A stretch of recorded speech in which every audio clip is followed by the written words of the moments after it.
a Sunday. We're three nerdy friends talk about all things nerd, geek, and pop culture related. I am one third of the nerd, Sunny, and the other two nerds that make up this round table are Manny and Frank. Well, hello there. Hello. Oh, hello. What's going on? Good Party morning, people.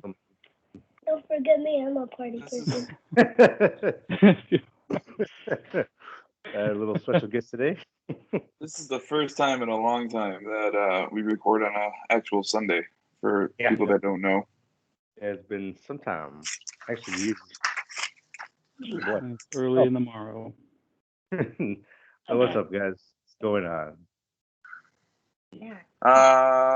Thanks. I'm tired. Yeah. So it's Yeah. Let's go ahead woke and up from his hibernation. yeah, I think we're also a little foggy here, but let's just jump straight into the news here. Kind of get our juices flowing a little bit, get moving. So I'll go first real quick. James Wong has an emotional response to Stephen King's praising Malignant. On Twitter, Stephen King tweeted out simply, "I watched Malignant on HBO and thought it was brilliant." And James Wong posted that on his Instagram with a simple I don't know what it's called. I don't know technology. He says, "For all us genre horror outcasts, there's really only one person's validation that we seek, and three sad crying faces." And yeah, I mean, if you listen to the podcast, you know how I feel about that movie and what I feel about James Wong. So this is pretty cool. Stephen King, when he likes something, he'll definitely let you know when he really likes it. And Yeah. I don't think he comes out a lot and goes, "I love every single movie that comes out." Like he's usually pretty picky about what he says. So that's pretty cool.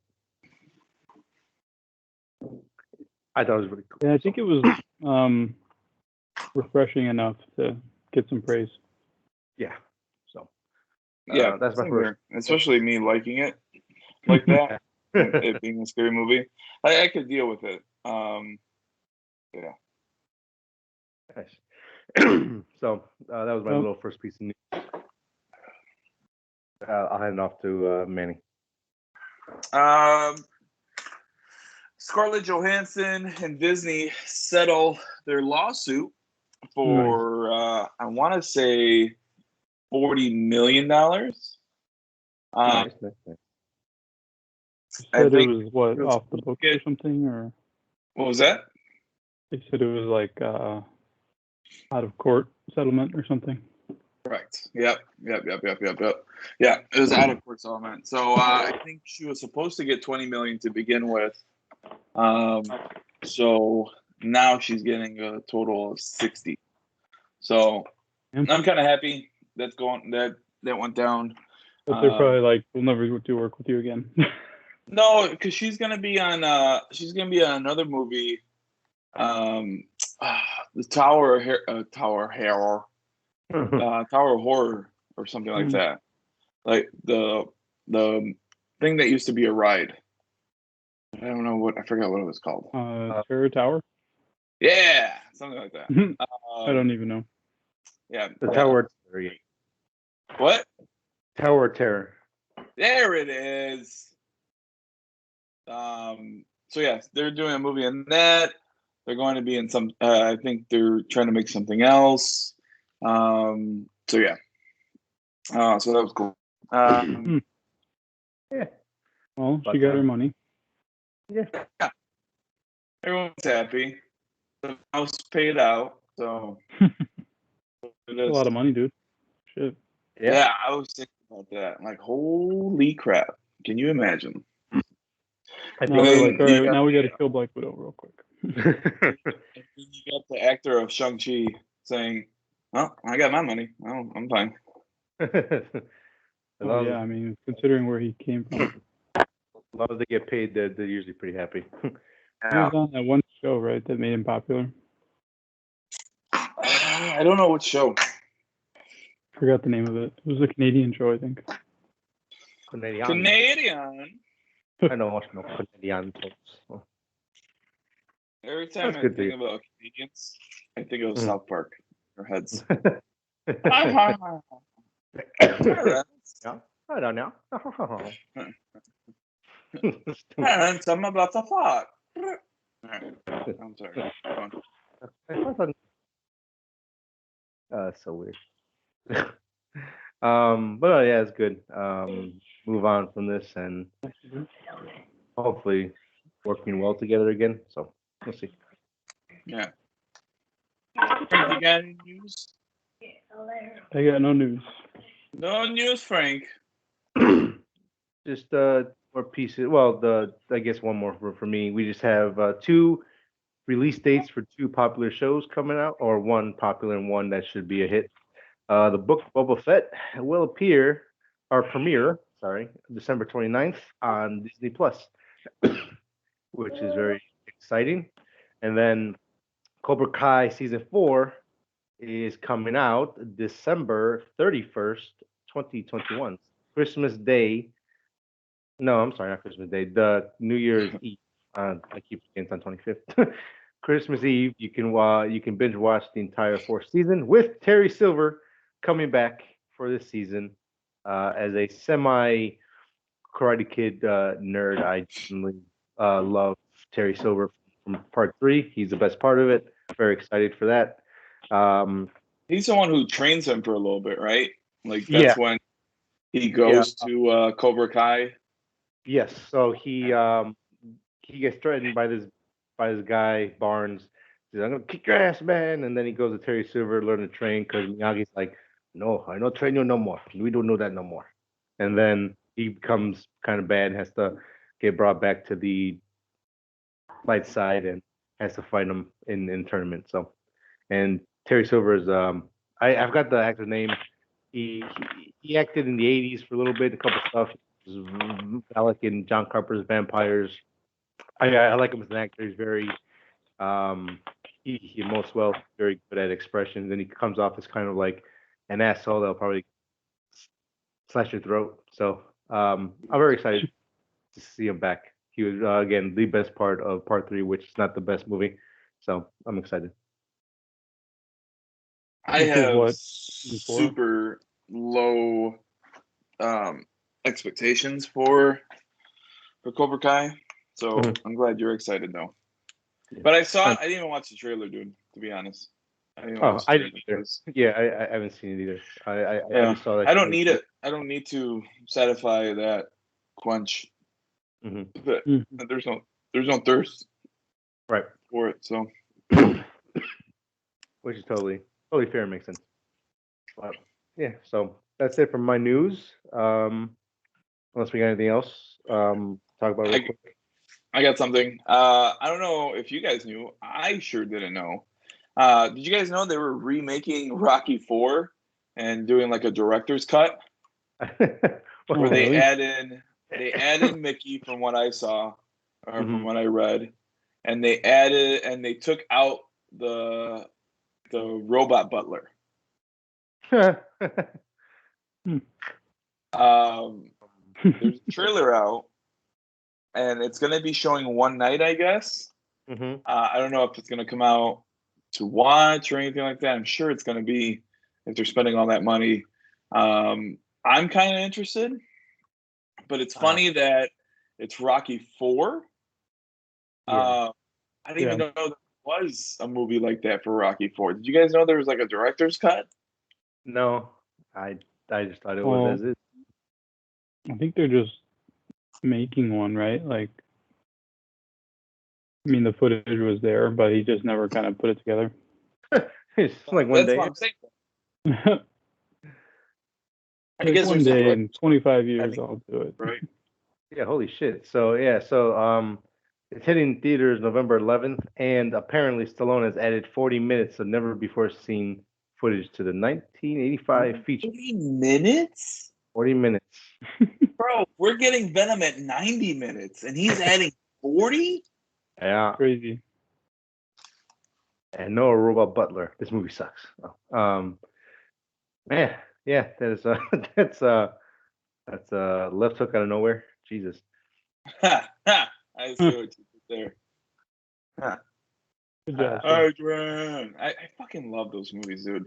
When I first saw those movies for the first time, I think my ex from high school kind of, her dad got me into it. And holy crap, dude, I fell in love with those movies. Fell in love with those movies. Like every single movie, I remember I would like tear up at the end, dude.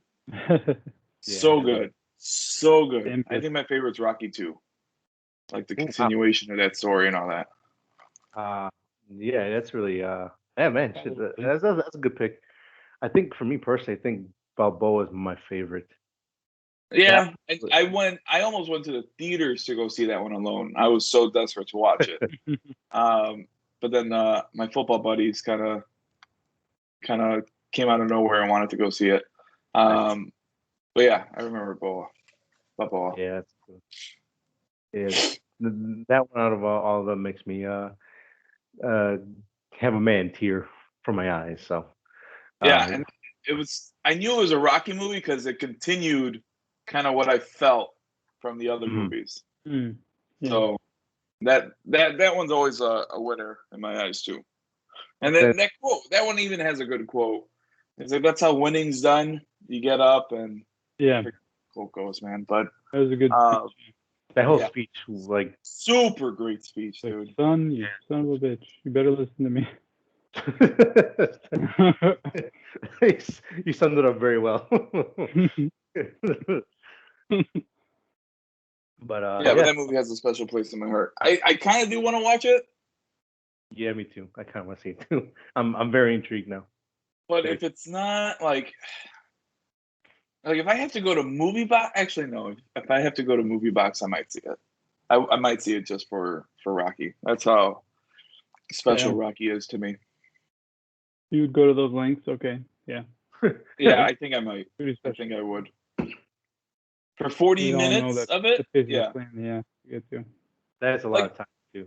When we went to go see Thing at Movie Box, I wasn't mad at it. You know,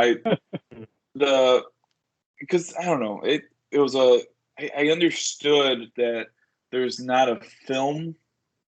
It wasn't a digital film that we went to go see. It was actually on film.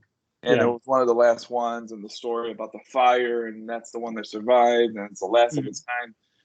I appreciated that, and it was cool watching that, and the whole reaction of the theater reacting to that movie that they've probably seen 100 times. So that I could always appreciate. Yeah.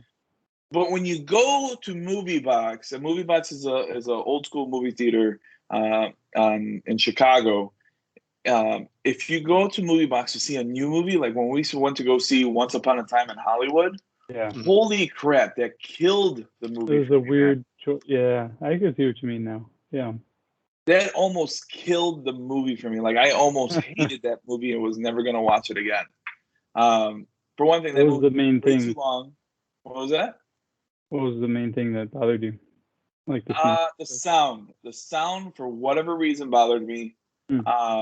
That movie was a little too long for those seats. Like, it was super hot in there too, but whatever.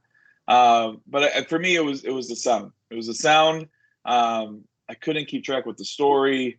It was just really bad. But yeah, enough of my rant. No, that'll ruin it. Yeah. Yeah, enough of my rant. But yeah, I'll go see this. I think those things were bothering me, but I was enjoying it enough to where I was okay. But yeah, my ass was getting sore. I was like, oh god. I was trying to like lean like on one side of my cheek, and then like, oh, okay, now that cheek's tired. Now I'm gonna switch. Remember, but towards the end, there's not really spoilers for that movie. Towards the end, they showed a commercial that Leonardo DiCaprio's character was in. And it was a commercial for is it Red Apple Smokes? Yeah, Red Apples. Yeah. Yeah. Do you guys remember that one guy in there fucking cheering for that commercial like it was a Marvel end credit scene? No, I don't even remember that. I remember that. So do you remember that? I do, yeah. And I guess that confirmed that a lot of his movies are in like the same universe or some crap like that. It was the one guy was smoking those in Hateful Eight. Like those were his favorite or something. Yeah, yeah, like his like the Tarantino verse is split into two things. It's like the real life and then the movies that the people in those movies would watch. It's weird, but it's cool. Oh, oh, I get Once, you. Once upon a time in Hollywood, like just the scenes that they edit in, like they edit Leo in. Yeah. I think I shared it with you guys. I showed you what was in the movie and then what was actually filmed before that real life movie. Like the FBI show that was well done. That was FBI show, another one. I saw that one before, and then the World War II one. That was one. I don't know, dude. I fucking love those movies. Yeah. The music box. All right. I'm good with that. Cool. Shit. Now I'm very intrigued on this. So we will move on. Before we get into it, just letting you guys know, Manny and I saw Venom 2. Frank did not. I think I think we can talk about non-spoilers for the movie. There's not too much in, but the stinger at the end we will definitely talk about spoilers. So that'll be towards the end of the show. Stinger, so I'm good to talk about it. Yeah. So he's seen the stinger, so we'll do that. Get into stingers, and then we'll talk about the newest episode of What If for Marvel. So just kind of give you a little preview. So let's get into the meat and potatoes of our show. Let's get into our nerd outs. Frank, since you have news, we'll let you go first. Oh, thank you so much. I got back into Dragon Ball. Oh, yeah. Dragon balls. I know, man.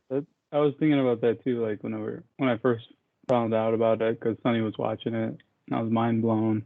We've probably said this a bunch of times, but it was just such a crazy intro that I was like so fixated. It just created an obsession. So, and it went away for a long time for me because I mean there was no show. There was no show. Yeah, it goes in and out. And then Super came back, and I didn't really care. And then people kept saying how good it is, so I finally got back in. But this time, what did it was there was a figure that came out of Goku, and what they do is they make Goku really cheap, so that you buy him, and then you're screwed. Because now you want the rest. But they are pretty hard to get, especially the main characters, because right now they're like in the middle of updating the old characters, because they might have released like, let's say, Vegeta or Trunks maybe like 5 years ago, and now they're rare. Now they're $100 to $200, but they have like a new body or whatever that's superior to that one, so they're gonna remake them eventually. So it'll just be a waiting game basically. But I like that one, and then I never finished Super, so I went back and started watching that. It's on Hulu, and I think I'm on episode 90-ish, and there's 130. Okay, you're close-ish. I think I'm at the final part already, because they're about to go do a big tournament or something. Oh yeah, you're in the end game now. So, yeah. And yes, I mean I really like Super a lot actually. Maybe not more than Z, but in certain ways it's a lot different, I think.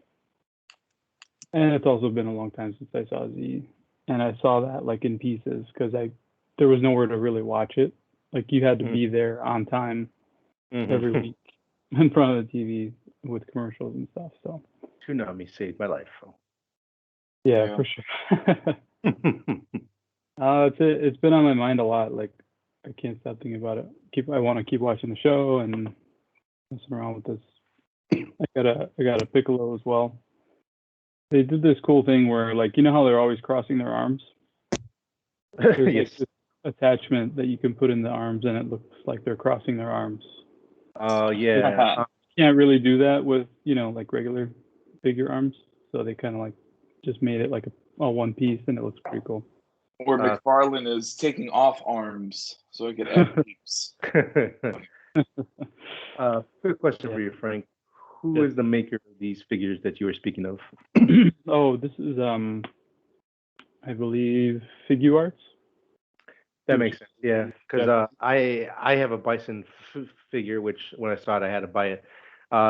His same thing. Like his arms cannot cross. I'm like, that's amazing. I love this. Yeah, I love that. Yeah, because it makes so much sense for like Vegeta or Piccolo. Yeah, or pretty much anyone in the It's show. kind of a cool idea, because I don't know, a lot of other companies, you're just going to be limited and you can't do Right. like a pose like that. So that's kind of So cool. how much is Goku compared to the other ones? Goku's 35, and the other ones are it really depends. They range a lot. I would say like the Krillin that's coming up is like $50. Why? He comes with like a destruct disc and a whole bunch of other stuff, and it's one of the new models, and it's also you have to pay the import price because Yeah. the imports are always, man, they're like $15 more than a regular figure. Yeah. And then then there's like bigger figures, like I don't know, like one of the Ginyu guys, or no, not Ginyu. Yeah, Ginyu Force.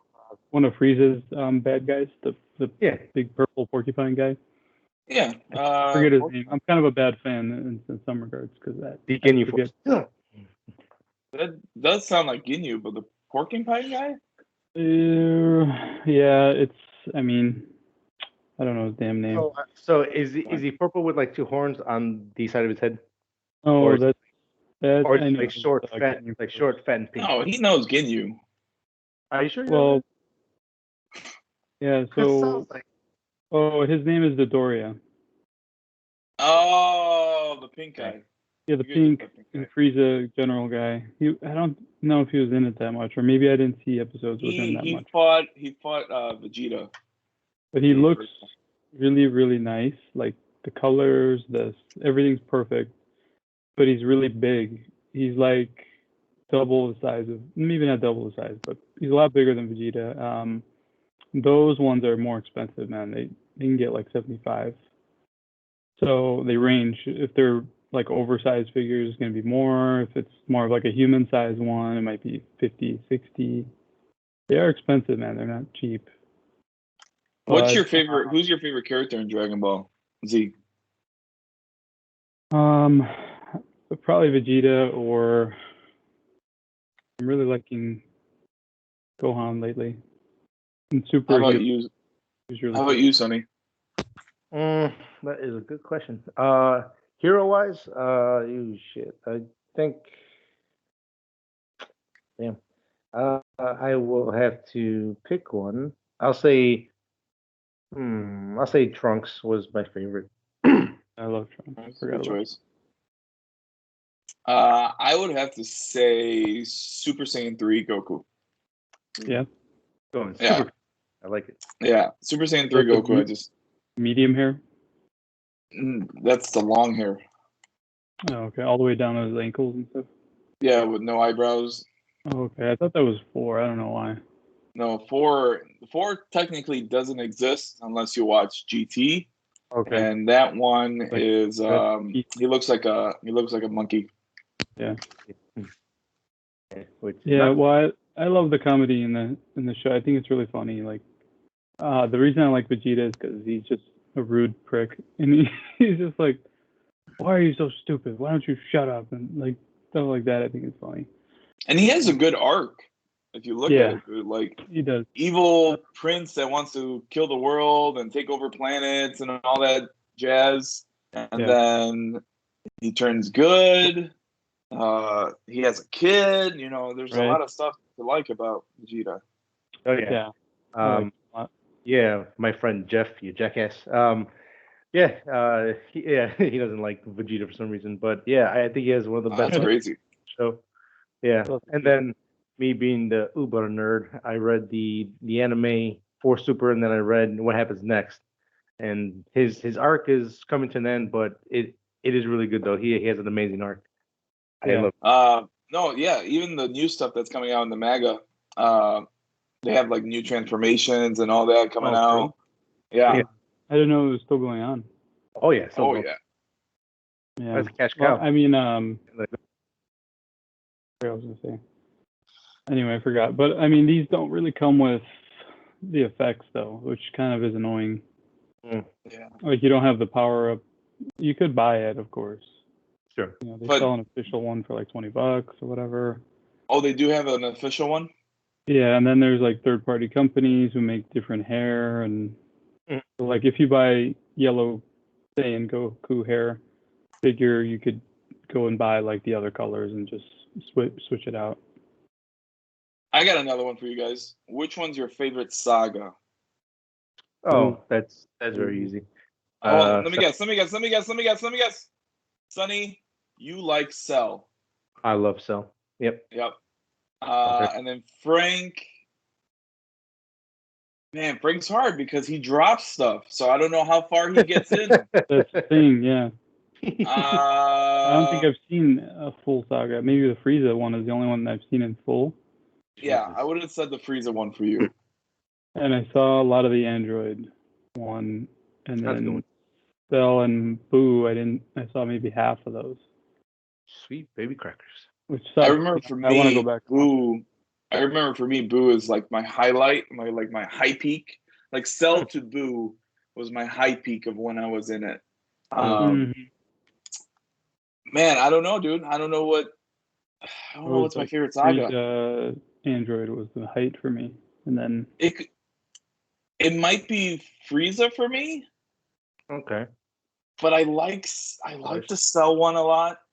yeah, And of course, Boo is the one that you see Super Saiyan 3 and all that, and you mean Garlic Jr. is my crazy favorite? Vegito and all that.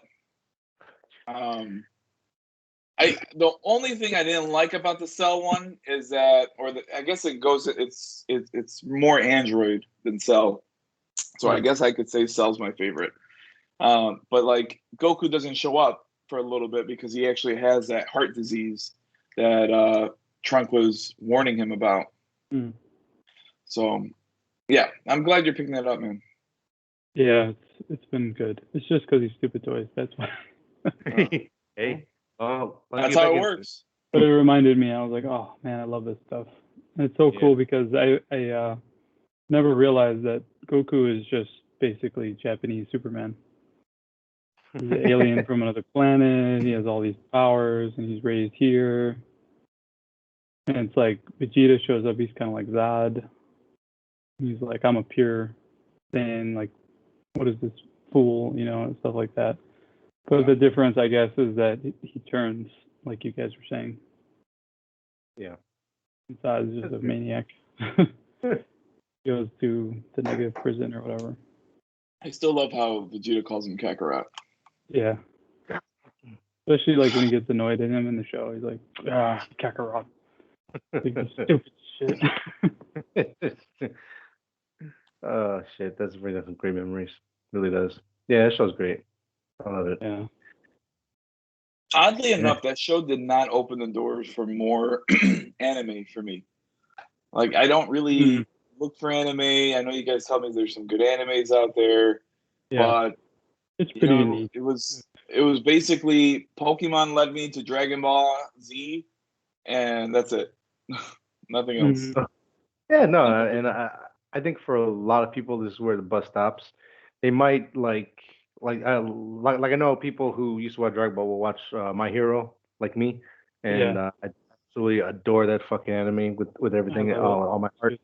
But yeah, I mean, this is a specific genre of anime that doesn't really, from what I see, doesn't lead people into like the other stuff because anime, just like everything else, like breaks into like sections and it gets fucking weird, man.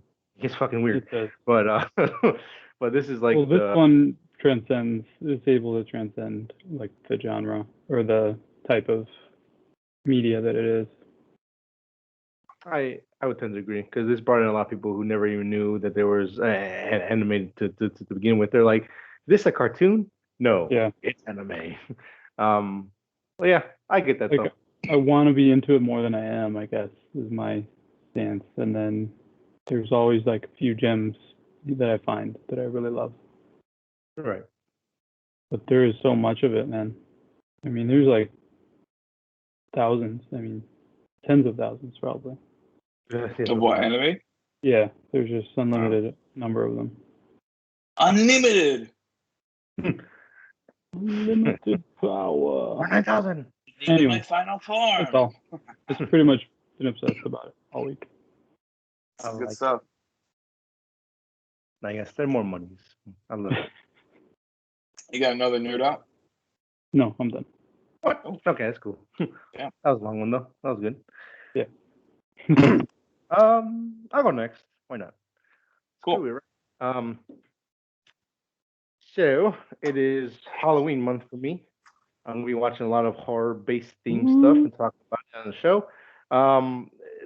Venom 2 is on the list, so we're gonna push that back a little bit. But I did want to first talk about the new show on Netflix. Some people might find it horror. I find it as a thriller, but if you're squeamish with blood and death, this could fall under horror for you. Squid Game on Netflix. Yeah. I watched about 4 episodes. Yeah, it's I really enjoyed it. Kind of take the idea of battle royale, kind of redefine it and shape it and turn it into like a 9-episode run. And that's kind of what you get. The show, essentially what it is, a bunch of a-ho rich people bet on the game. They get a bunch of poor people, rundown people who are down on their luck, either owe a lot of money or lost a lot of stuff, so on and so forth. They get them to sign basically their life away. They play in this game where they're literally playing children games, and if you lose, you die. And I believe this is a South Korean show. And if you know anything about Korean films in general, especially like The Yellow Sea, I Saw the Devil, Old Boy, Sympathy for Lady Vengeance. You know, these shows are rarely ever happy, so get ready for that. But the cinematography is gorgeous in this movie. I absolutely love it. There's some great camera work. The set designs are very bright and colorful, and then they get covered with blood and death, and it's kind of a cool contrast. I don't know about Frank, but I really got invested, and I don't know if Manny's seen it yet, but I really got invested with the characters pretty quick because again, with 9 episodes, with TV show, you actually get to expand more on characters and learn more about them. And when people start dying, you kind of like, oh no, not that one. Oh man, because the idea is it comes down to one person, and that person will win a cash prize. So people are going to die. It's just not a question of if, but when, and you're not sure. And then there's always twists on the games, and it gets really personal, and you're like, damn it, why not? Not now, please survive a little longer. And the deaths are really cold and brutal in the show too, which will catch a lot of people off guard. So again, like there's people who are squeamish with blood and death scenes, so that's why I consider this kind of like a horror pick for the month because when you first see the first person die, it's like what the shit, and then there's like I don't and then I don't want to get more specific, but there's a scene that happens right in the beginning.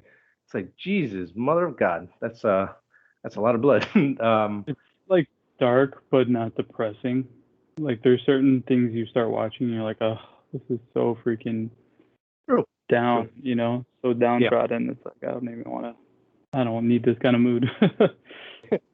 Yeah, that's a good point. Yeah, I never felt like I need to go take a shower when I saw an episode or anything, or like life has no meaning, everything is useless.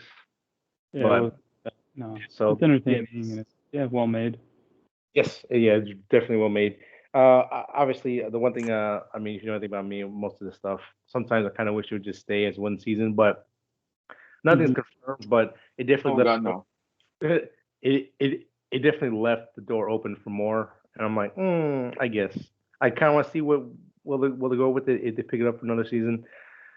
But also I kind of wanted to kind of be like this, because if season 2 comes around, they'll get more into like how it happened and how it works and how it's funded. I'm like, I don't really care about that. I'm more interested on this side of like what happened and like kind of because again, like I think it's a lot of people can definitely find some kind of like not so subtle commentary of like, oh, the rich get richer and they use the poor people for their fun and games. And I think there's even a line in the show where they're like, yeah, you know how you bet on horses? Well, we bet on humans. Same shit. Like, is it though? I mean, I don't I know. know, right? It's like you're too rich. You have no idea what like a normal life is anymore. So shut up. The games are pretty cool because, yeah, like you were saying, it does differentiate from Battle Royale because it's not like go find weapons and kill each other. It's more like do this weird, stupid game you played as a kid, but don't. But if you mess up, you die. Yeah. You know. Yeah, like the first game I think everyone knows. And there's some games that I believe are specific to like South Yeah. Korea, but then there's like one game that's like, well, this is just mean. um, again, I don't want to get too much into detail because if you haven't seen it, I kind of want you to go in as blind as possible.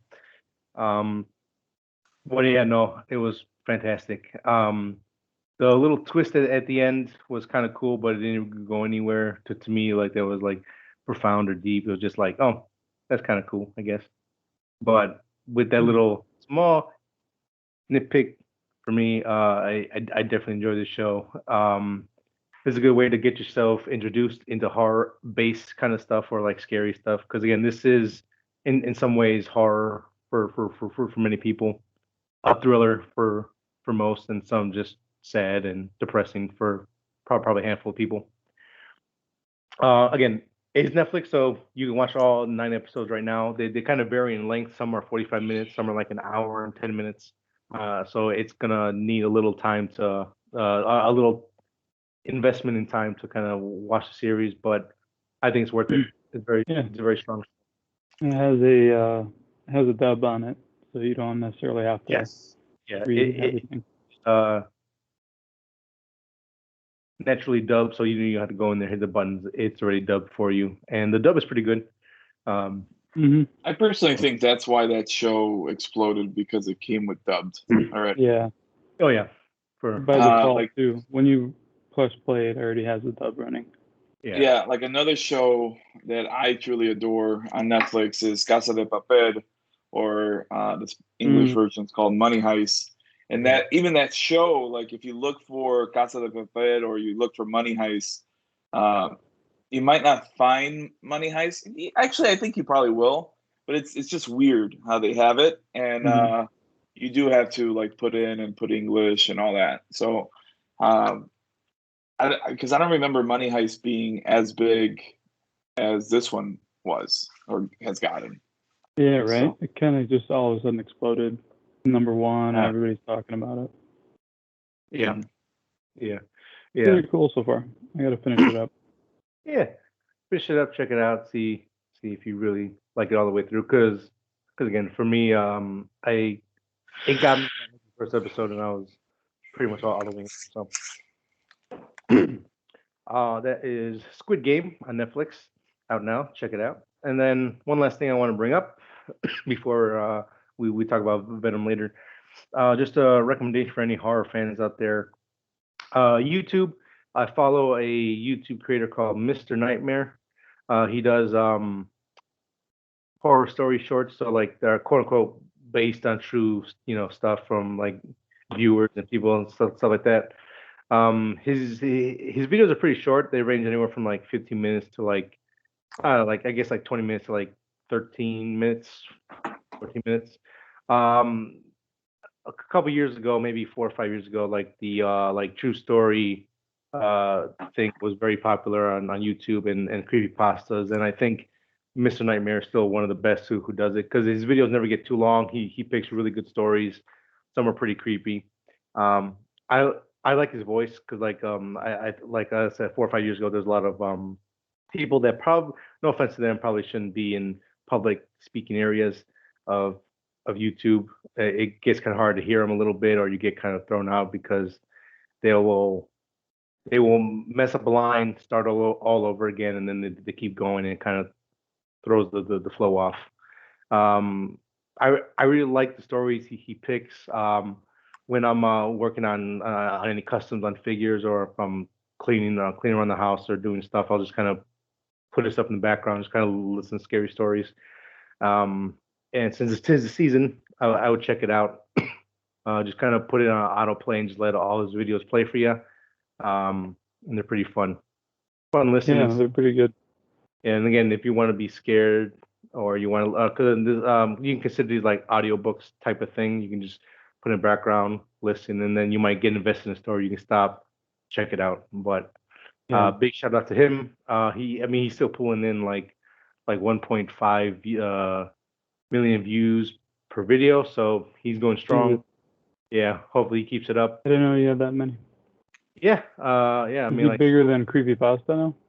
well, I think creepypasta is dying out, unfortunately, because again, like the genre of creepypastas have essentially died out like 3 years ago, 4 years ago.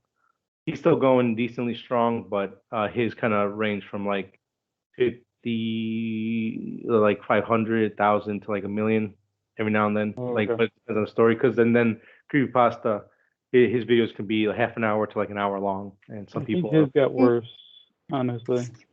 Yeah, I don't know where he gets the story. I was just like, he's not really that good anymore. Yeah, and it's all based on the stories he chooses. So it's like I don't care anymore, unfortunately. But Mr. Nightmare is hanging out strong, going well. So check him out. I've always wanted to bring him up on the podcast because I am a huge fan of his stuff. So 'tis the season. There it is, Mr. Nightmare, and get Shudder for a month and watch stuff because Shudder's amazing. That's it. So I'll talk about fishing for that sponsorship. I'm gonna keep pushing. That's it for my nerd outs for now. I'll kick it over to Mr. Manny. So yeah, there's a couple things for me. First is Squid Games. I haven't watched it 100%. I did watch the first episode just to kind of get a taste of it. Violet kind of brought it up. I'm like, well, hold up. Let me finish what I'm watching real quick, and we'll get into it. And yeah, she said, nope, forget you. I'm watching it. And I think she stood up all night one night just to kill it. And she almost did. And she was trying to lie to me, like, oh, I only watched 3 episodes. No, she watched 6. So she really, really liked this. She's trying to get me into it. And I was like, fine, I'll watch it. So I watched the first episode. It got me hooked because I like the whole idea of like the games and all that. Mm-hmm. The characters are all right. At least the main character that mainly gets focused on in the first episode. I forgot his name. I don't know his name because I only watched one. And I tried to watch the second one, and it was like bad timing. Not that it was boring. It was slower than the first episode, but I'm not hooked onto it yet. But I do want to watch it. Very interesting concept. I like normally South Korean stuff, especially like you brought up Old Boy. I'm like, oh God, yes, I'm down for that. I remember with Old Boy, I had to like take a shower after watching it. It was so good. But yeah, so Squid Games. The other one too is that I kind of am trying to get Elena, for better or for worse. There might be some parents out there that say that I shouldn't be doing this, but I'm showing her, since she's more into cartoons now and she actually watches cartoons and enjoys them, I'm now trying to get her into the stuff I kind of like Spider-Man and Batman and stuff like that. So luckily, you appreciate this a lot more. Marvel and all of them are making these cartoon shows for preschoolers. So like right now, there's a show called Spidey and His Amazing Friends, and it's basically Ghost Spider, which is Gwen Stacy, Miles, which they call him Spin, I guess I think it is, because he does a lot of twirls and turns when he swings. And then Spider-Man, and they're like little kids, like everyone's a little kid in the show almost. But at least it gets the characters across, and it's cool because they bring in like Black Panther, they bring in Hulk, Miss Marvel. Like you could already tell, like Marvel puts in these characters to get them ready for the MCU. It's super, super interesting, dude. I'm just hoping one day I see like Venom in there or something, but I don't know. But it's awesome, dude. Like, and now I'm showing her like the stuff I grew up with. So before I showed her like Batman, and she would actually kind of watch Batman. And I'm like showing her this. One day we were laying in bed, and I had my phone, and I was just showing her pictures. I'm like, Batman, and she's like, Batman, Batman, Batman. Yep. And then it was funny because now when she sees it, she points at it and said, Batman, Batman. And we were at like a party last night, and they had like a little weird, worn out Batman little car, and like Batman. Yeah. Yeah. And I kind of do it with Spider-Man. Spider-Man almost sounds like Batman. You could kind of hear the S. But like I was showing her the animated series, and she kind of watches it. And I was trying to get to the symbiote. I'm not trying to skip ahead. I was trying to get to the symbiote episode because that's a 3-part episode. Yeah. And I'm there. Like if I put it on again, that's the first episode I get. But I'm just waiting a little bit. Kind of a cool way to like rewatch it, you know? Yeah. Like if you ever wanted to. Cool, like when she's older and she actually has questions and she wants the toys and all that. It's like, oh, you want the toys? Well, let's go downstairs. Start like skipping through the stores with web hands, shooting webs. Yeah. So that's what would be cool is if you went to the toy aisle and she's like, screw this Barbies, I'm going over to the Marvel Legends. Yeah, I'd be like, all right. Oh yeah. You're gonna be disappointed because you're not gonna find shit, but it's okay.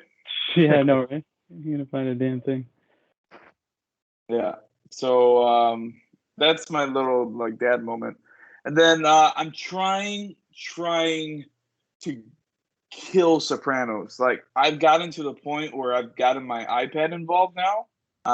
Because if Elena's up, we're probably watching Bluey on the main TV.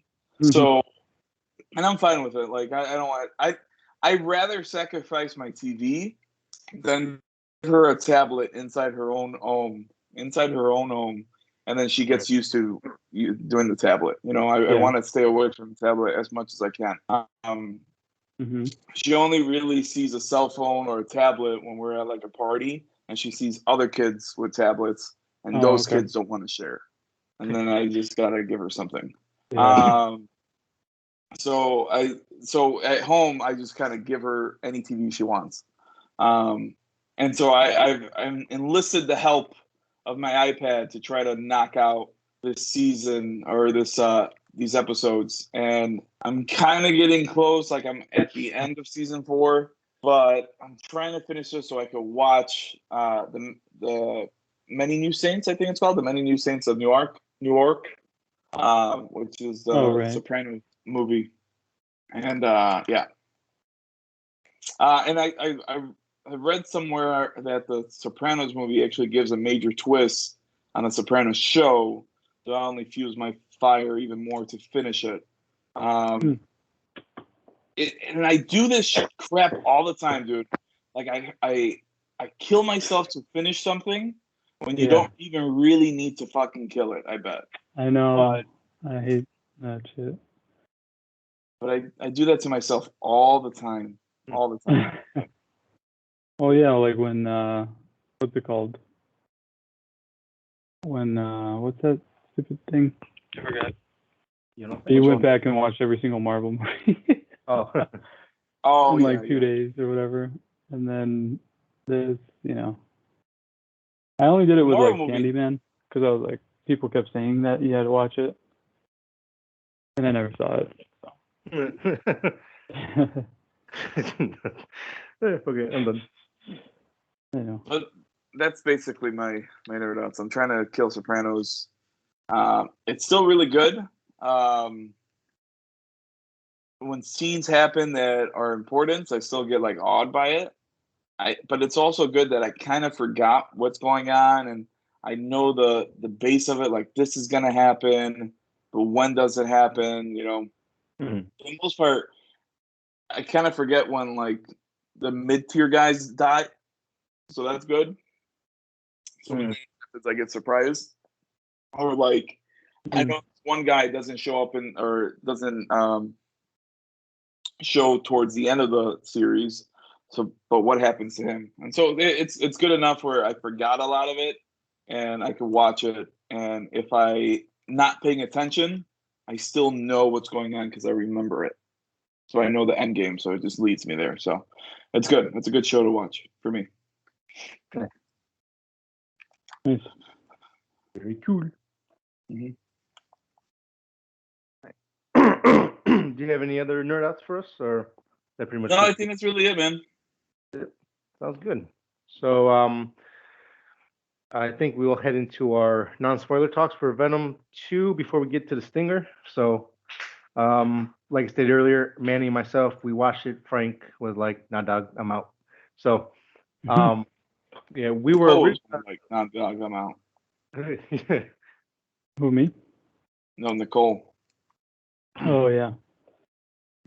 Yeah, because we were again like I think we talked about it last week or 2 weeks ago. We were originally supposed to watch it together, but shit happens and we ended up not being able to go together as a group. I kind of would have liked to watch it as a group. I think it would have been good just for the end alone. But my initial thoughts on the movie, I didn't really enjoy it that much. Carnage had some moments. I thought he was kind of cool. The Anne character, for some reason, I liked her a lot. But I found Venom's relationship with Eddie Brock annoying. There were some funny lines in there, some moments that made me laugh, but overall, just like it felt rushed. It felt very kind of meh. Like there's no. To do that. Yeah, so it was like, yeah, it is what it is, and that's kind of my general thoughts about it overall. What are your feelings and emotions, Manny? So going into it, when I found out it was 90 minutes, I knew that it was going to feel rushed. I was worried that we're not going to get enough Venom in there. We're not going to get enough Carnage, and they might focus on the latter part, the stuff that people didn't really go in there for, right? I'm happy to say that there's enough Venom in there to make me happy. There's a decent amount of Carnage in there that I get my taste of it. I'm trying to do it without going into spoilers, but at the end of it, like I think at the end of it, it's not the Venom that I initially wanted. I didn't want like a jokey Venom, Right? like what we get from the Spider-Man game for PS1. That's the kind of Venom we're kind of getting. Yeah. Surf the web, or something like that. I always think of Frank. But it kind of works because it's still Venom. It's still Venom, but I wanted the evil Venom, and I think we might get that. I'll talk about that later. But the jokes I could deal with, like the jokes were fine in my opinion. The story was very, very subpar. Like for me, it didn't need a certain character, and I think it's probably your favorite character. It didn't need Shriek at all. If anything, Shriek, in my opinion, was just a plot device. It was all right. I was okay how they cut it. I didn't feel like it was missing anything. But then, like, when I stepped away from the movie, I'm like, oh, crap, we're already here. So it wasn't bad. There was a lot of innuendos, too, though, about what might happen in my eyes. Like, if I could be the person that, like, I already know where I kind of want Venom to go, right? In my dream scenario. And there's little innuendos there that they were kind of hinting at it, but it ultimately never happened. But yeah, it was all right, dude. It was all right. I think I enjoyed this a little bit more than the first one. But it was more because I wanted to see more Carnage. And even this Carnage, I feel like wasn't the Carnage from the comics, And I think it's because they kind of used Carnage already in the first movie with I forgot that symbiote's name. Do you remember the symbiote's name?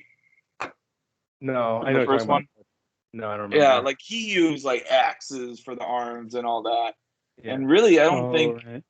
don't think Carnage really. Spoiler alert! I don't even think Carnage ever used an axe for an arm and stuff like that. He did. Yeah. No. I'm talking about in the movie. Oh, the movie. Oh, Yeah, no. Yeah, in the Yeah. movie, I don't think he did, which Okay. was kind of disappointing. Yeah. He was more. They took his name literal and how he went with stuff and how he destroyed stuff and all that. So, yeah, Makes sense. yeah, that's my little ramble. Yeah, I mean, I will say that they generally understand the ideas of the Yeah. sequence, pretty well, Yeah. actually. Very Mhm. well, actually.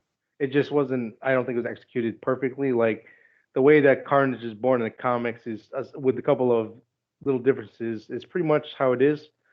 Um, the relationship between the host and the symbiote itself is, again, that's kind of the way it's handled in the comics. Again, it just felt really rushed. They didn't have time to like settle down and really expand on some stuff.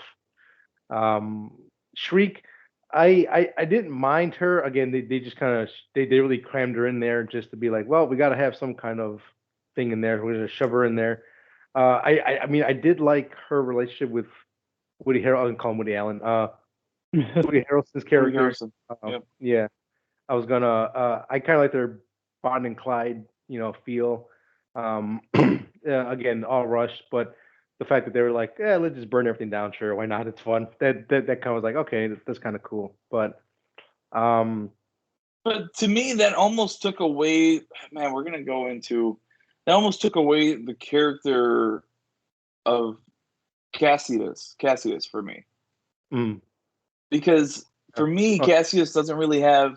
To me, I think he's scarier than Joker yeah, to a certain degree, because Joker Yeah. is still kind of human. He's a terrorist. Where Mhm. this guy, he could climb up fucking walls. He's super yeah, strange. Yeah. He'll kill you without even thinking about it. He'll kill you just for fun. Yep. Which Yeah. Joker will too, but it's like a different kind of craziness. And I think it added to it, right? I could see how it added to it, but it also took it away. yeah. I Oh yeah, felt 100%. like it would have been stronger without Shriek. Yeah, like the Joker loves the build up to the kill. Cassie is just like, fuck it, I'm gonna kill you because it's just fun. I just want to feel the blood on my skin. It's That's like, you put it correctly, dude. Because Joker loves the build up to the kill, but There Cassius you go. loves the kill. yeah, he just loves it. He's How was was Venom? He was scared of the red one. He said, right, in the trailer or something like that. Yeah. Like, how was that in the movie? Exactly what we saw in Changed it trailer. up a little bit. A little bit, yeah, but I mean, Changed a little bit. yeah, but it was just that. Again, like it plays into that. They understand the symbiote lore and the way things work very well. It's just they don't have time to flesh it out and kind of like expand on it a bit. So everything's there the way it works. It's just kind of like, well, we just gotta say it and move on. Because Well, they had 90 minutes, so yeah, kind of. yeah, no, yeah, exactly. And then like Carnage purpose of why he's in here is like, yep, that's just like in the comics. But again, there's no time to touch on it or even just kind of because again, like in the comics, it explains why Carnage goes after Venom in the first place, and they kind of get into a little bit here. It's just like, yep, I want him dead, please. Let's go. Okay, cool. Let's just. They also tease another fan favorite character. We'll talk about that in the spoiler a little bit. I don't know how that's going to happen or what they're going to do with that character, but when he came on the comics, fans were really hyped for him. They want more from him. So yeah, but overall, it is a movie. I think Manny enjoyed it a little bit more than me. Kinda. Yeah. Yeah. So there is that. It must be really mediocre for Manny being as big of a Venom fan as he is to say that. Dude, these movies ultimately are a letdown. Yeah. Ultimately, to me, they're a letdown. Yeah. For sure. For me personally, I think the biggest reason is because they skipped the terrifying monster that Venom is to. Well, he's a hero now. and they skipped a lot to kind of get to that point. Because I mean, like selfishly, I would have loved this movie to be like a horror action film that was treated as Yeah. such, because it would have been So we'll amazing. let James Wan do it then. Yeah, yeah, I wouldn't mind. That would be kind of good, I think, if you did it. Yeah. Oh yeah. But for what it is, it's passable, I guess. Again, I didn't like outright hate it, but I wasn't entertained as much as I thought I could have been. Brock is just stupid in these movies to me. I don't like him at all. Like, Yeah, so yeah, unlikable, so uninteresting. I don't know. yeah, and then I just- especially here, shit's rust, and it's just like, yeah, I mean, Brock, yeah, oh no, just a Yeah, lot I of know. Right? a lot of just, I don't Man. really like Tom Hardy in this. yeah, yeah. I think it's more the dialogue. Like, Yeah, dude, I do appreciate Tom Hardy because I feel like he really does love the character of Venom. Because he wrote some of the story. And I can't really bash it too much because this is his version of Venom, and if he really likes the character like that, he likes jokey Venom. And I was telling Violet, they have to kind of do this Venom because Venom wouldn't be around if it wasn't for Spidey. But in this universe, there is no Spidey. So they kind of have to make Venom the good guy right away because then there'd be no movie. Like, who's going to stop Venom then at that point? Yeah. You know, he could barely stop the symbiotes on his own. Seems like, like they just have him stopping other symbiotes, basically. Yeah, and even him, they kind of even suggested that he wasn't even like the strongest symbiote. He was like a cast symbiote. Yeah. Which I haven't read the Venom comics going to the Mind Hive and all that, so I'm not sure how accurate that is. That might be pretty accurate. But like, to me, Venom is like a badass mother effer, and I don't know. Yeah. I mean, compared to anything on Earth, but when you put him with his own universe of symbiotes, I don't think he's that powerful. But that stuff has gotten kind of ridiculous, and he's supposed to be menacing and scary and stuff. I mean, he's always had that kind of attitude. So, well, maybe not always, but kind of like, I mean, at first when he was first around, he was more scary. Like some of those iconic covers where he's like about to kill Spider-Man, and you're just like, holy crap! Like, can't believe it that Spider-Man's almost gonna die, and it's a lot more scary. But now it's like he's making all these jokes, and sometimes it's kind of funny. Kind of works where he's like wants to eat people and things like that. It's kind of, the way they do it is kind of funny. But I mean, the first one's it's a letdown, man.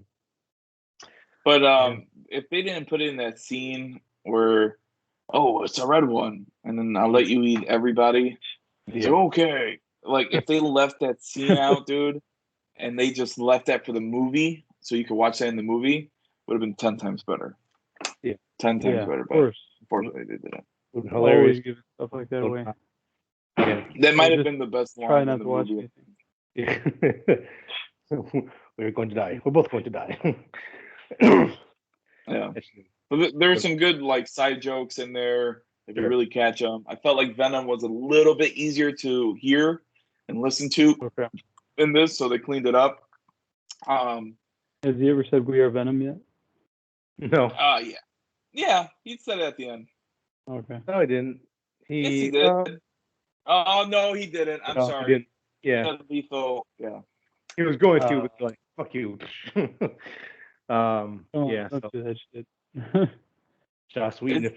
I just realized, is that like a Avengers Assemble moment? Is that a quote? Yeah. Avengers. That's exactly what it is. It's like, oh, you shithead. He doesn't say that in the first movie. What's up? He doesn't say "We are Venom" in the first movie. Oh, I can't remember. That's what I was trying to remember. But maybe I'm pretty. But maybe in the trailer in the first one, but I finally saw Venom and I remember nothing of it. I remember nothing of that movie. I'm pretty sure he did say "We are Venom" because that was the tagline for the movie. The tagline. I don't know. I think he did. Maybe I don't know. Like I said, I finally saw one and I don't remember shit about it now. I don't Nothing. have confidence in Sony for keeping that a secret or Yeah. keeping it that long. I want to say they probably already said we are Venom. They already did that load. Yeah. So, All right. I guess we could go into spoilers for that yeah. scene. So we'll give you guys a couple seconds to log off. If you haven't watched Venom yet, if you decide to sign off, we'll see you next week for another episode. Again, we'll give you a couple seconds here before we get into a spoiler talks. And before we talk about the Stinger, I just want to talk about the other character that they tease or what they're gonna. I don't know how they're gonna get there if they make more. They are making more. I think we're good. What's the cop's name again? Mulligan or whatever. Yeah. Well, essentially, he gets impaled by a damn rod in the church scene at the end, and it's really weird because like there's no like scene for him like, oh, he's dead or whatever. They just leave his ass up there. Um, and that character in the comics is actually toxic or toxin. Toxin. Yeah, toxin. The other fan favorite symbiote that came out. I know it's symbiote, but in the first movie, she says symbiote. Um, he is he was very popular when he came out in the comics. They wanted more of him. He's a mix of Venom and Carnage look. So he has like the his hands and legs are like Venom, but like the top, his chest and arms and head is like Carnage. Toxin is birthed from Carnage in the comics. They had a really cool. He actually has a really good story arc in there. And then at the end of the movie, we see that his eyes, the cop Mulligan's eyes, turn blue and goes, "There are monsters everywhere," and just cuts the black. It's weird. I don't know how they're gonna do it or if they do it. Like, dude, like I don't. They didn't even explain how that happened. Yeah, it just happens. Spidey. Yeah, it just happens. I don't want to go too much into it because of Frank, but Frank, it doesn't even tell you how it happens. It was just so. Yeah, I don't know. It was weird. I don't know. So yeah, and again, that adds to my. Fun. It's bundles of fun, but that was just the other thing I want to touch on real quick because that literally came out of left field and said "fuck you" and left. Well, we'll go ahead into the main spoiler talk. The thing that kind of got me a little more excited. Actually, got me very excited when I first saw it. The Stinger, Venom and Eddie Brock are on the run because I guess again it's implied that the world knows about him in New York now or San Francisco. They know him and everything, so they go on the run together.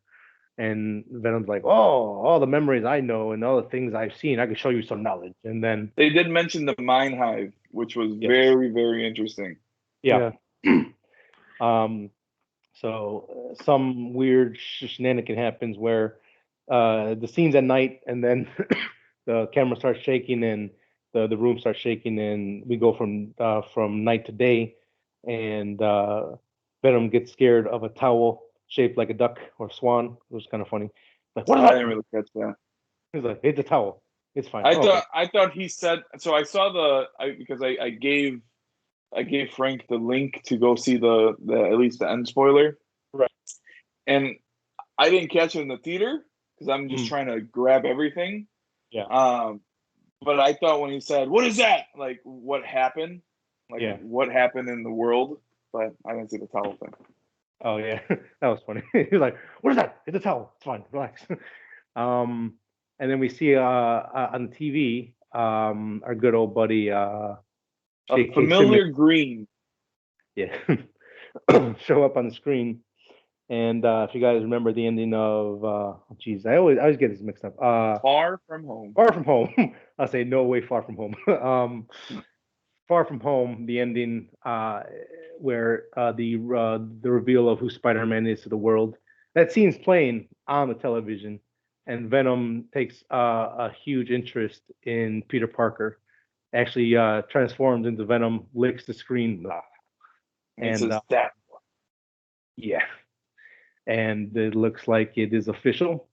Venom is now in some form, shape, and form in the Marvel MCU Spider-Man world, and that one got me hyped. It was, I think it was like me and like guys in the stream were like, holy shit. Like there's one guy goes, oh my God. He just cuts it out. I'm like, yes.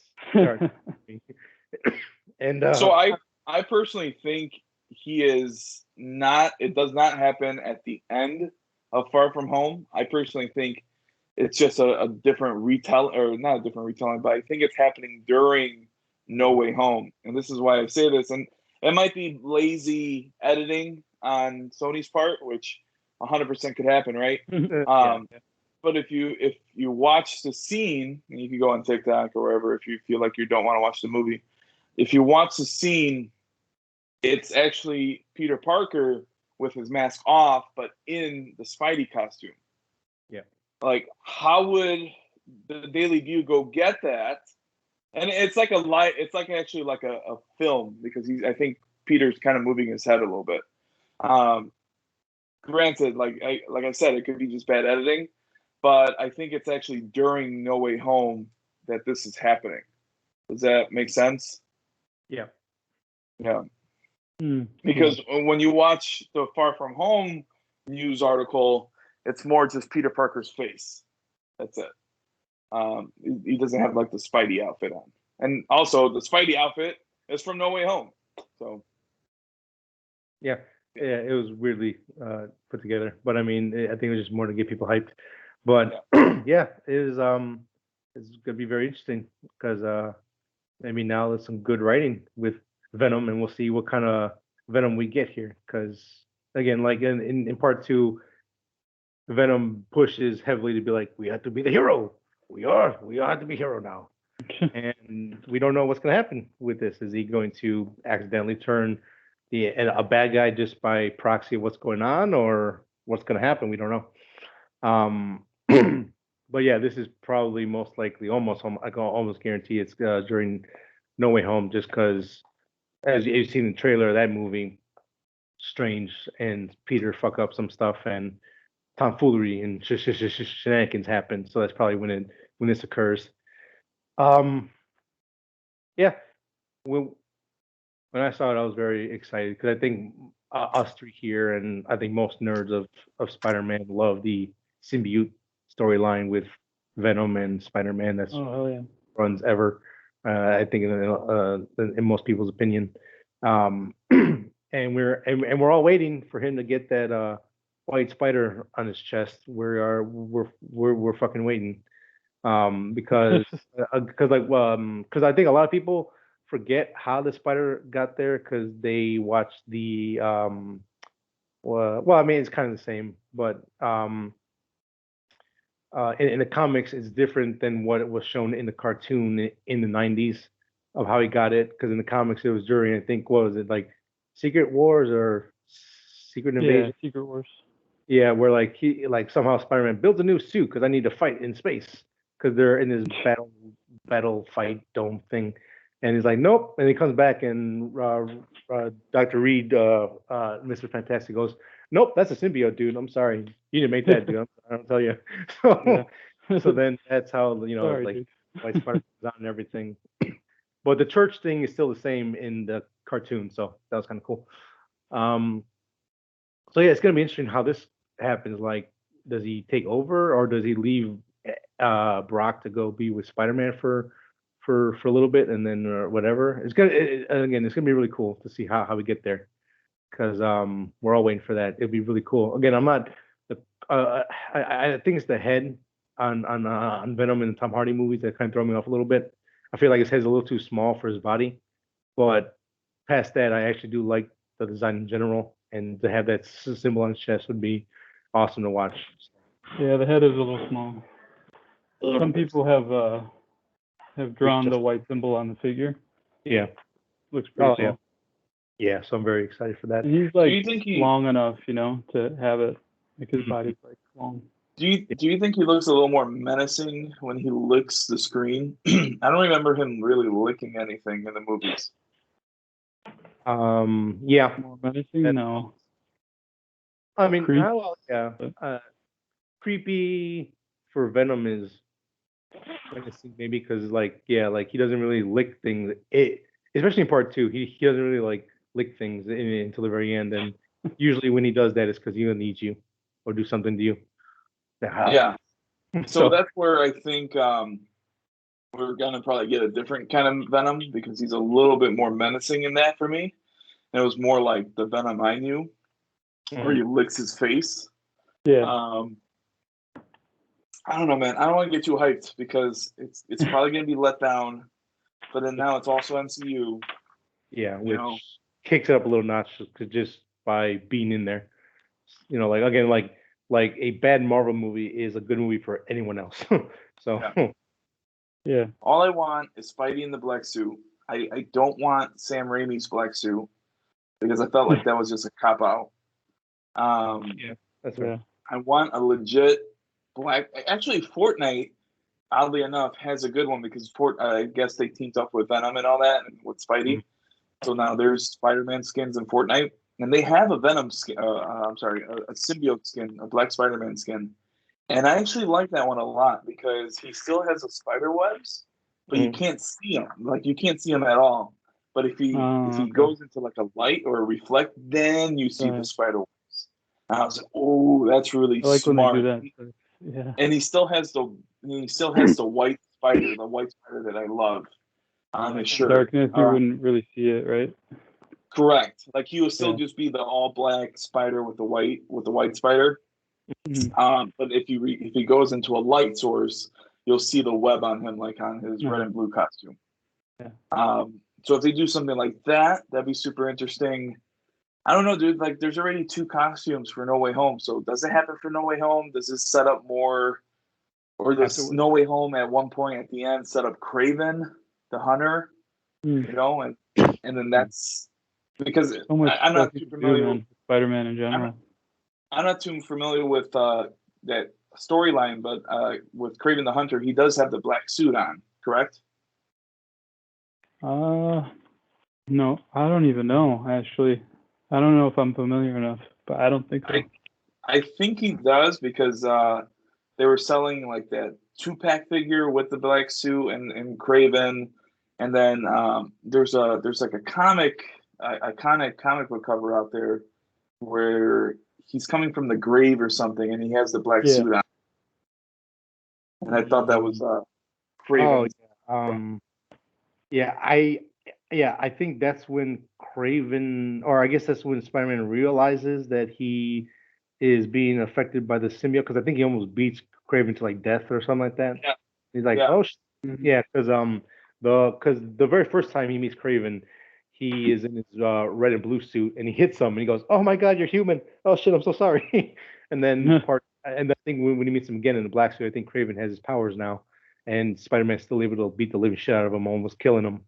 So that's when he goes like, "Nope, I gotta take this thing off." So I think you're right. Yeah. Wait, Kraven gets superpowers?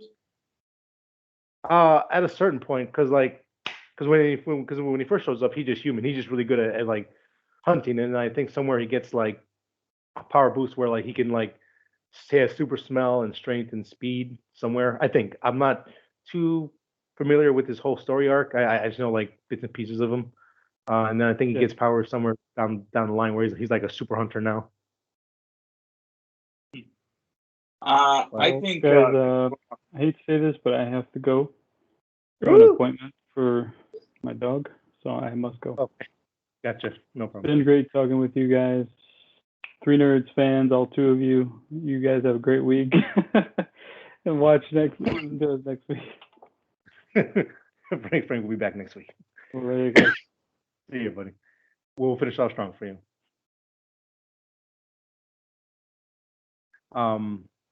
Is he going? Yeah. All right. Now we can talk crap about it. So, what were you saying? Right before we signed off. I completely forgot. Oh. So yeah. It throws a wrench in everything. Maybe a good wrench, maybe a bad wrench. We're not 100% sure yet, but yeah, man.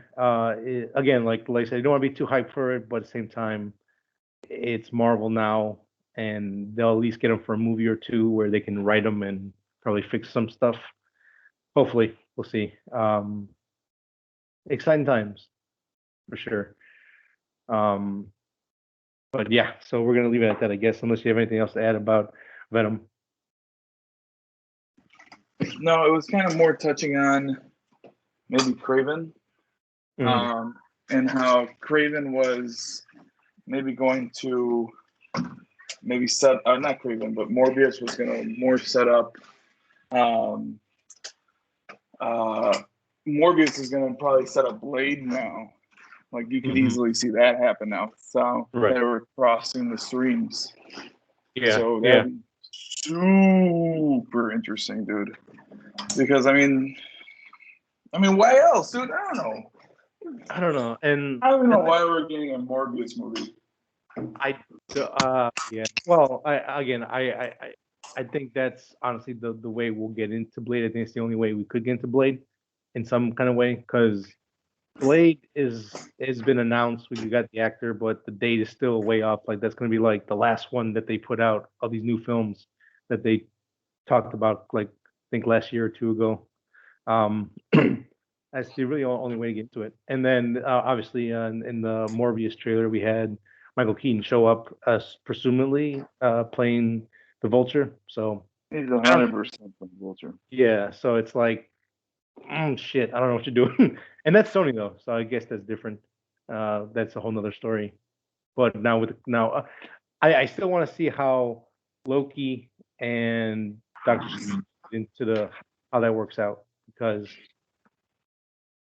Loki messed up the time streams, and now there's branching ones, and then Doctor Strange does something with Spider-Man. So I want to understand how that works and how that affects both, and then affects the other shows and movies that are coming out. Because I don't know, it's weird. A lot more questions now than answers. So we'll see how that plays out. But and then we got to talk about What If too. So yeah. So we'll just, if you're ready, we'll jump into that real quick. Yeah, where are you going there? This week's episode of What If was really damn good. Did we ever confirm or did we ever talk that this is canon with the rest of the movies? Canon? What do you mean? Like, is this part of the MCU universe? Yeah. Yeah, I think it's safe to assume that it is, because when they announced the films and these new shows that were coming out, this was on the timeline. So I'm going to say, yes, this is canon. This is all canon. More questions than answers now. Because this episode picks up where we left off right after the probably our least favorite episode, the Stupid Thor Super Party episode. It doesn't really pick up where it left off, right? Like, it shows you how Ultron became what we saw in that episode, but it doesn't, like, we don't see Thor again. Well, no, it picks up because the Watcher goes, "Oh, look, it's a happy ending. What's that?" And then we see Ultron show up, and he's like, "Uh-oh." And then it's the Watcher pretty much shitting his pants because he's like, "Oh, Ultron's gonna fuck everything up." Frank brought this up in our chat that we have on Messenger or whatever. That this is the Ultron he wanted, and the Ultron he knew from the comics, that just is evil, menacing, can just wipe out everything in the blink of an eye type of thing.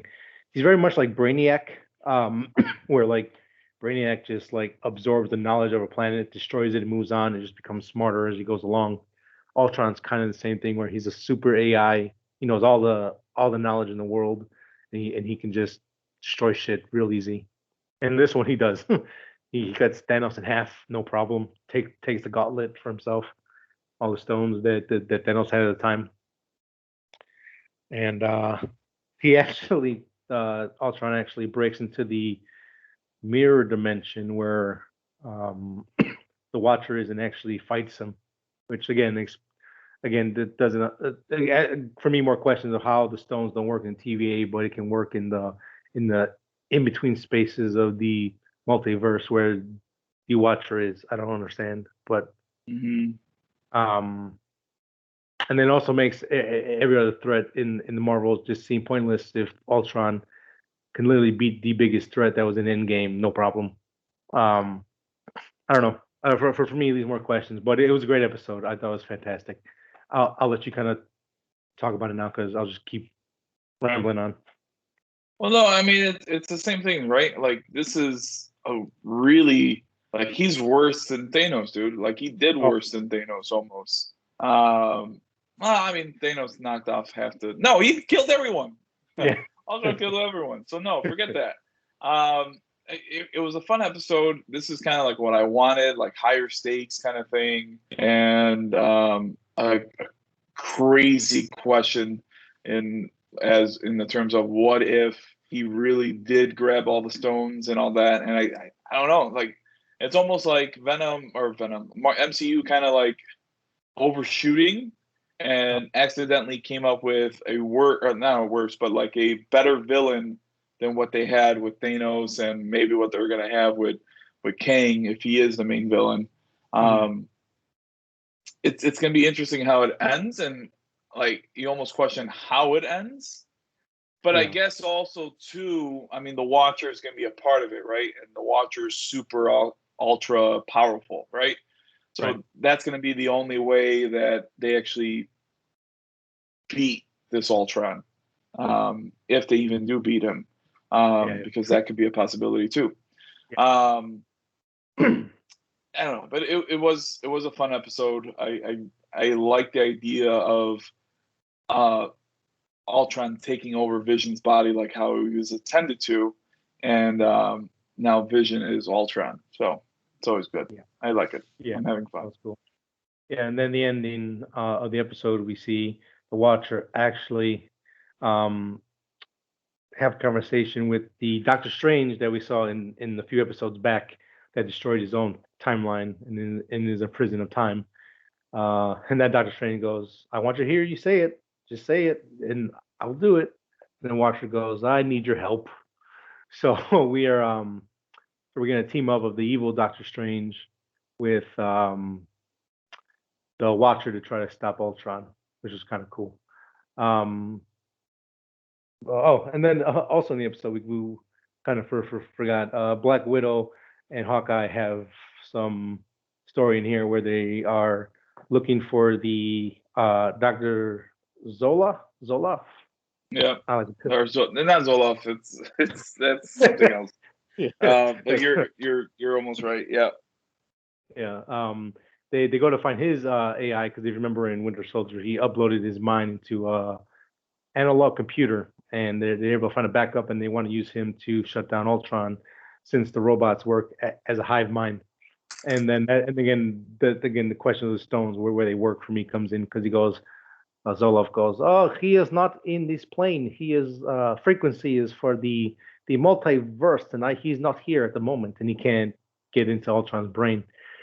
So there was that storyline. It was the action was good with that stuff, but it was more of a plot device to get us to try to beat Ultron. So, yeah, really good episode, fun. Again, I think I kind of wanted more of this to be anthology based, just kind of fun little stories. But what they did with Ultron really piqued my interest, and now I'm really curious to see what they're gonna do next, and how or if they actually resolve the issue with this. Because I know there's at least 3 Watchers in the MCU, and I say that because of the stinger at the end of I think Guardians 2. No, I actually think it was during Guardians 2. Oh, during Guardians, yeah. Yeah, it was more of a cameo for Stan Lee. Yeah. Okay, yeah, it was during the movie. He's sitting there talking with, and then I think at the end of the stinger was him talking. The Watchers go, "We're done with your stories. We'll see you later." "Where are you going, guys? I have more stories for you." But, yeah. Yeah, so there's at least I think 3 Watchers. So, just damn and I've always had a problem with multiverse stuff. Just so many questions, but I think if they really hunker down, they can make it all tie in together and be an amazing story. So. I personally think my little guesswork is that the Doctor Strange that destroyed his universe somehow switches with the Doctor Strange in the Sacred Timeline. Mm-hmm. So the Doctor Strange that we get in No Way Home is actually the Doctor Strange that we have in What If. That is my 2 cents. Okay, that'd be interesting. Somehow, I don't know how it happens. I don't know what happens with the other Doctor Strange. I can't answer all that. But it's just because that Doctor Strange that we saw in that trailer really reminded me of the Doctor Strange that we saw in that one episode. Okay. Like very, very like I could do it kind of thing. And I could kind of agree that we didn't see that kind of Doctor Strange, in my opinion. We saw more of like a heroic and protective Doctor Strange kind of thing. But we know he has the cockiness in him. It's just why after Thanos and everything that happened, why would the Sacred Timeline Doctor Strange want to help Peter in such a drastic way?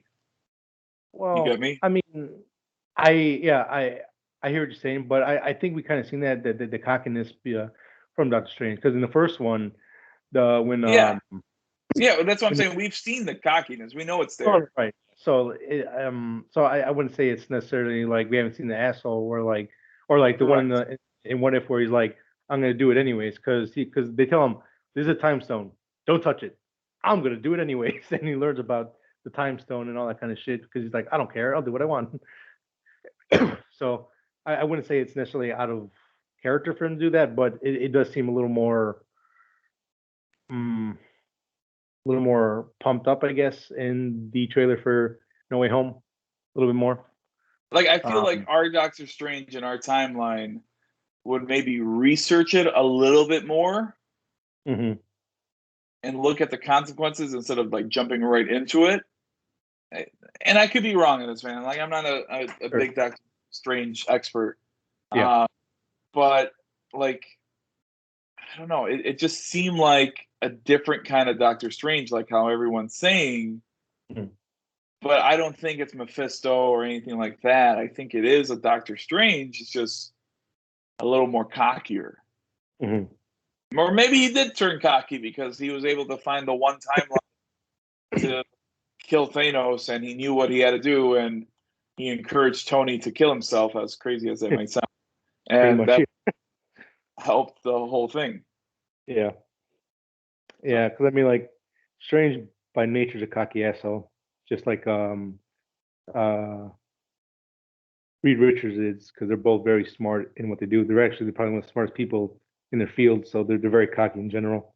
But yeah, that'd be a really cool twist. The fact that the TV show actually affects the actual main timeline so much, that'd be really cool to see. We just maybe keep watching everything that comes out and pay attention from like here on in. But yeah, I mean, I like that idea. The No Way Home trailer, he kind of, did you get the sense that I didn't get it? I didn't get the sense. Did you get the sense that he was fighting Doctor Strange? Instead of like maybe like arguing with him or partnering up with him? Yeah, they were like having like a little spat about something, and Strange, because like I think well, in the trailer it comes off more of like Strange trying to get the point across of like this isn't normal anymore, like this is some kind of like fight to teach him a lesson kind of thing. I guess my point is like the scene in the trailer for the train scene, like they're both on the trains. Oh right, yeah. And he does that whole thing. Did you get the sense that they were fighting on that part, like fighting each other? Yeah, it was. Yeah, like again, like it's like argument, disagreement, but they use their fists. Yeah, it's like some kind of spat that they're having. Okay. No, yeah. So I agree on that.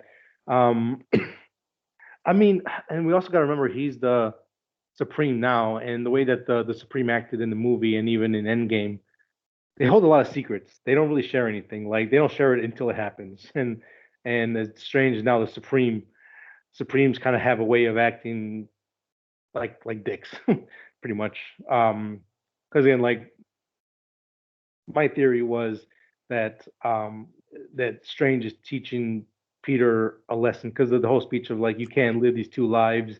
The more you do it, the worse things get, and you have to pick either being Peter Parker or Spider-Man is from what I understood. And then I'm assuming what Loki does fucks up the timelines and then messes up the spell at the same time, and now everything's all messed up because those two events have to correlate with each other in some way, shape, or form. Ooh. Yeah, like Strange wasn't anticipating. Ooh, so that throws my whole thing out the window then. That this is what if Doctor Strange? No, that makes sense because Doctor Strange then. So, you hit a point. So Doctor Strange was confident that he could do this without a hitch, but he did not anticipate the multiverse happening. Right. Is that what you're saying? Yeah. So then the multiverse happened, and then he did this, and then it actually just went into damn. Yeah. I think we just unlocked it. Yeah. Because again, in my mind, those two events have to tie in to each other some way, shape, or form. Because if Loki and female Loki, who she really pissed me off at the end of that show, but kill the one who remains and the gatekeeper to the multiverse, and we see that shit happens, it has to correlate in some way, shape, or form with Doctor Strange. I think that will tie everything in. That's a very good one, Sonny. I agree with you. I think that's what's happening. So I'll throw out my whole thing that I think that Doctor Strange is like the evil Doctor Strange from What If. I mean, we'll keep that in the back pocket because we don't necessarily what happens yet with What If. I mean, there's still a possibility for sure because that's not a really bad idea. That actually be really cool, but that's just my theory on what's going on. Because then that's how we get all the bad guys and possible What If, almost confirmed but not confirmed with the other Spideys, and now with Venom 2, it just like shit gets like thrown off course really fast. So. Yeah, that's my thoughts. We'll see how that goes. I really don't want a What If Black Spider-Man story. Like, I want it, but only if I get a live-action Spidey story with the black suit. That's the only reason. That's the only way I'll take it without being mad. That makes sense. 100%. Yeah, that story needs to be told in live action, and it needs to be done well. Because, well, shit, it's the black suit and Venom. It's the perfect story. So, yeah, I think we pretty much talked everything we want to talk about. That if you're good. Yep, I think we're good. So we might have unlocked the whole story to everything, guys. You heard it here first, or we have no idea what the fuck we're talking about. So tune in next week for another episode of 3 Nerds on a Sunday. Follow us on Instagram, Facebook, on YouTube, 3 Nerds on a Sunday. Listen to us on Spotify, Apple Podcasts, and any podcast app of your choice. And until next time, guys, thank you for listening. We'll catch you next week. Goodbye. Goodbye.